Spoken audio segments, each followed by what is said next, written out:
салом бинандагони хабар-тиҷӣ, ман навиҷи юсуфу бо шумо мебошам. Дӯстони азиз, лайк монданро фаромӯш накунед ва ба канали мо обуна шавед. ҳукумати тоҷикистон дар солҳои ахир мунтазам талош дорад, ки раванди муҳоҷиратро аз Русия ба кишварҳои дигар тағйир бидиҳад, вале ба гуфтаи нозирон ба муваффақияти қобилӣ мулоҳизае ноил нашудааст. дар оғози сентябр дар шаҳри давҳа сафири тоҷикистон дар қатар хисрав соҳибзод бо Юсуф Муҳаммад Ал-Усмон, фахру вазири рушди идорӣ, меҳнат ва умури иҷтимоии Қатар мулоқот кард. вазорати корҳои хориҷии Тоҷикистон гуфт, ҷонибҳо роҳҳои иҷроии созишномаи байналҳукуматӣ дар мавриди танзими қувваи кориро, ки моҳи феврал ба имзо расид, баррасӣ карданд.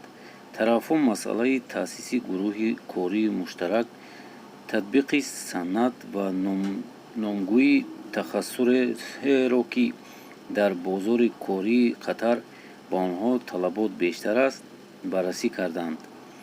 вақте созишнома дар моҳи феврал миёни вазорату ду кишвар имзо шуд, гуфтанд, ки соли 2022 дар Қатар мусобиқоти ҷаҳонии футбол доир мешавад ва барои бунёди иншооти варзишӣ ҷалби қувваи корӣ аз Тоҷикистон имконпазир аст.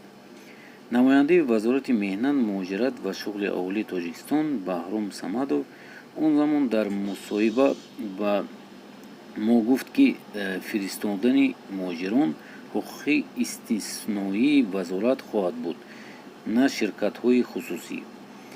миёни коргар ва корфармо қарор дод, ки имзо мешавад, ки бар асоси кодекси меҳнатии Қатар танзим мешавад.